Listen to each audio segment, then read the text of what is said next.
1 February is around the corner और हमें पता है कि 1 फरवरी को देश की फाइनेंस मिनिस्टर देश का बजट पेश करती हैं।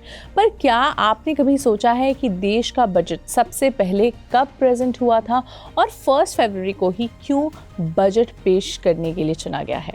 एंड फाइनली 2025 के बजट में क्या कुछ खास हो सकता है? Let's understand in this video. Hello and welcome to Switch. मेरा नाम है सिमरन।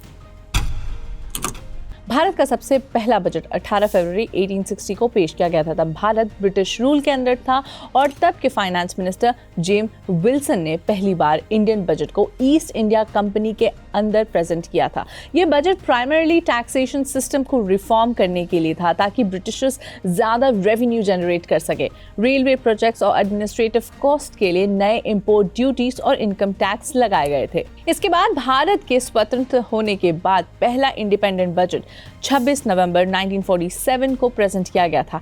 इस बजट को आर.के. शानमुखम शेट्टी, जो भारत के पहले फाइनेंस मिनिस्टर थे, उन्होंने पेश किया था। So what were the key points of 1947 budget? Partition के बाद इकोनॉमिक चैलेंजेस को टैकल करना। 1947 का बजट एक ट्रांजिशनल बजट था जो प्राइमरीली ब्रिटिश रूल से नए भारत के ट्रांजिशन को स्मूथ करने के लिए बनाया गया था। No major tax changes. इस बजट में नए टैक्सेस इंट्रोड्यूस नहीं किए गए थे बल्कि एग्जिस्टिंग टैक्सेशन पॉलिसी को ही कंटिन्यू रखा गया था। First deficit budget fiscal deficit के साथ पेश किया गया था क्योंकि पार्टीशन के बाद इकोनॉमी वीक थी और नए इंफ्रास्ट्रक्चर और डेवलपमेंट के लिए फंड एलोकेट करना जरूरी था। Focus on refugee rehabilitation. Partition के बाद जो रेफ्यूजीज आए उनके रिहैबिलिटेशन और वेलफेयर के लिए खास ध्यान रखा गया था। ये बजट इंडिपेंडेंट इंडिया का सबसे पहला फाइनेंशियल रोड मैप था जो नए भारत के इकोनॉमिक डायरेक्शन को डिफाइन करता। पहले ब्रिटिश एरा से लेकर 2016 तक बजट 28 फरवरी को पेश होता था,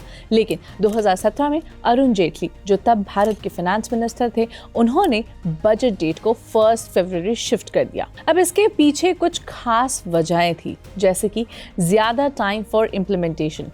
बजट अनाउंस होने के बाद फिस्कल ईयर 1 फरवरी से स्टार्ट होता है। अगर बजट लेट अनाउंस होता है तो स्कीम्स और फाइनेंशियल प्लानिंग के लिए टाइम कम मिलता है। सेकेंड रीजन वाज रेलवे और जनरल बजट का मर्जर। पहले रेलवे बजट और जनरल बजट अलग अलग होता था। 2017 में दोनों को ही मर्ज कर दिया गया और एक साथ 1 फरवरी को प्रेजेंट किया जाने लगा। Third reason was economic stability. जल्दी बजट प्रेजेंट होने से फाइनेंशियल सेक्टर और इन्वेस्टर्स को अर्ली क्लैरिटी मिलती है, जिससे स्टॉक मार्केट और इकोनॉमी पर पॉजिटिव इम्पैक्ट पड़ता है। बजट 2025-26 की प्रस्तुति 1 फरवरी 2025 को फाइनेंस मिनिस्टर निर्मला सीतारमण द्वारा की जाएगी। इस बजट से कई इंपॉर्टेंट सेक्टर्स में महत्वपूर्ण अनाउंसमेंट्स की भी उम्मीद है, जैसे कि इनकम टैक्स में रिलीफ। मिडिल क्लास के लिए इनकम टैक्स स्लैब में मॉडिफिकेशंस की उम्मीद है, जिससे कि उनकी टैक्स लायबिलिटी कम हो सके और कंजम्पशन बढ़ सके। एक्सपर्ट्स का मानना है कि 20 लाख रुपए तक की आय वाले व्यक्तियों के लिए टैक्स रेट्स में कमी हो सकती है। पेट्रोल और डीजल पर एक्साइज ड्यूटी में कट। CII यानी कन्फेडरेशन ऑफ इंडियन इंडस्ट्री ने पेट्रोल और डीजल पर एक्साइज ड्यूटी घटने की सिफारिश की है, जिससे इन्फ्लेशन कंट्रोल में आ सके और कंज्यूमर्स की परचेजिंग पावर बढ़ाने में मदद मिलेगी। Employment generation. Apparel, footwear, tourism, furniture और MSME जैसे सेक्टर्स में एम्प्लॉयमेंट बढ़ाने के लिए टारगेटेड मेजर्स की संभावना है ताकि अधिकतर जॉब्स पैदा की जा सके। Rural consumption and food security. MNREGA के तहत डेली वेजेस बढ़ाने के लिए PM किसान पेमेंट्स में वृद्धि और कम आय वाले परिवारों के लिए कंजम्पशन वाउचर्स जैसे योजनाओं के माध्यम से रूरल एरियाज में परचेजिंग पावर बढ़ाने के लिए उपायों की संभावना है। रियल एस्टेट सेक्टर अफोर्डेबल और मिडिल इनकम हाउसिंग के लिए home loan interest reduction limit बढ़ाने, ATC एग्जेम्पशन और अफोर्डेबल हाउसिंग की रीडेफिनेशन जैसे डिमांड्स रख रहा है। Railway budget. सरकार द्वारा रेलवेज के लिए एलोकेशन में 15 to 20% की वृद्धि उम्मीद है, जिससे ये राशि लगभग ₹3 लाख करोड़ तक पहुंच सकती है।